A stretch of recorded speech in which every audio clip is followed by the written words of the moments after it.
கிறிஸ்துவுக்குள் அன்பானவர்களே, காலைதோறும் கர்த்தரின் வார்த்தை என்ற நிகழ்ச்சியின் மூலம் உங்களுக்கு வாழ்த்துதலையும் அன்பின் வணக்கத்தையும் நான் தெரிவித்துக் கொள்கிறேன். இன்றைய நாளுக்கான தேவ வார்த்தையானது சங்கீதங்களின் புத்தகம் 65:4 65ஆம் சங்கீதம் 4ஆம் வசனம். உம்முடைய பரிசுத்த ஆலயமாகிய உமது வீட்டின் நன்மையால் திருப்தியாவோம் என்ற அந்த வார்த்தை இன்றைய நாளிலே கொடுக்கப்பட்டிருக்கிறது. தேவன் அருளின இந்த வார்த்தையானது நமக்கு மிகவும் உற்சாகத்தையும் ஒரு உத்வேகத்தையும் அளிக்கிறதாய் காணப்படுகிறது. உம்முடைய பரிசுத்த ஆலயமாகிய உமது வீட்டின் நன்மையால் திருப்தி ஆவோம் என்பதாகும்.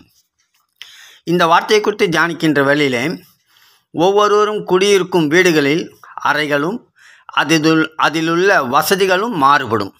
வீடுகளில் குடியிருக்க முடியாமல் சாலையோரங்களில் குடியிருக்கும் சிலர் உண்டு.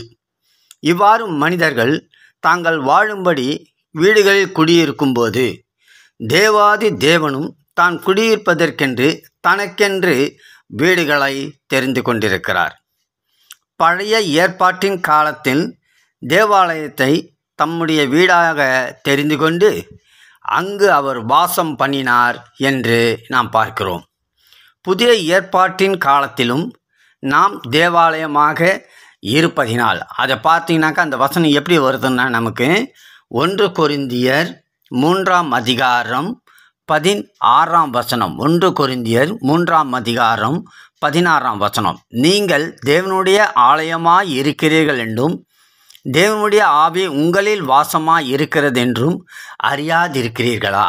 நாமே அந்த ஆலயம் என்று அங்கே குறிப்பிடுகிறார். அவர் வசிக்கின்ற வீடாக நம் இருதயங்கள் காணப்பட வேண்டும் என்பதே அங்கு தெளிவாக விளங்குகிறது. அவருடைய வாசத்தலமாக்கி நமக்குள்ளே வாசம் பண்ணுகிறார். மட்டுமல்லாமல் அவர் இன்னும் சொல்கிறாரு, ஏசாயா 56:7 பார்த்தீங்கன்னாக்கா, என்னுடைய வீடு சகல ஜனங்களுக்கும் ஜப வீடு என்னப்படும் என்று சொல்லப்படுகிறது. அது ஜப வீடாக இருக்கும், ஆனால் கல்லர் குகையாக மாறிவிடக்கூடாது ஒரு எச்சரிப்பையும் அங்கே குறிப்பிடுகிறார் இல்லையா? ஜப ஆலயங்கள், ஜப கோபுரங்கள், ஜப வீடுகள் அனைத்திலும் அவர் வாசம் பண்ணுகிறார். அவைகளே அவருடைய வீடாகும். நம்முடைய வீட்டிலும் ஜபிப்பதற்காக நாம் ஒரு இடத்தை பிரத்யேகமாக ஆயத்தப்படுத்தி அதை வேறு விரித்து வைப்போம் என்றால் அதுவும் அவருடைய வீடாகும். இவ்வாறு ஜபஸ்தலங்கள் அனைத்தும் அவருடைய வீடாகும். தேவ பிள்ளையே, நம்முடைய வீடுகளில் தேவனுடைய வாசஸ்தலத்தை நாம் ஸ்தாபித்திருப்போம் என்றால் தேவன் அதிலே தங்கி இருக்கிறவராய் காணப்படுகிறார்.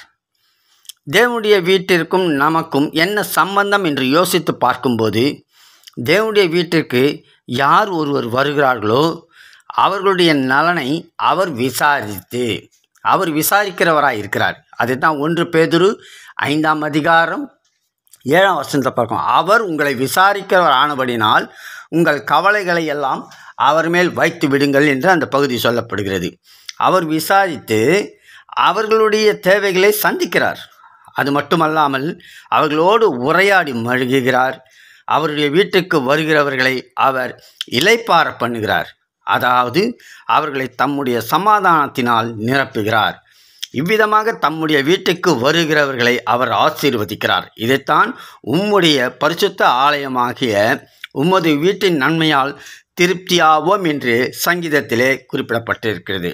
அவ்விதமாக அவர் வாசம் செய்கிற வீடாக நம்முடைய வீட்டில் உள்ள அறைகள், நம்முடைய இருதயம் காணப்படும் என்று சொன்னால் தேவன் நம்மை ஆசீர்வதிப்பது மாத்திரமல்ல, நம்மை தேடி வருகிறவர்களுக்கும் அந்த ஆசீர்வாதத்தை தந்து சுகம்பலன் பெற்று மகிழ்ச்சியோடு வாழ அவர் நடத்துவார் என்பது நிச்சயம்.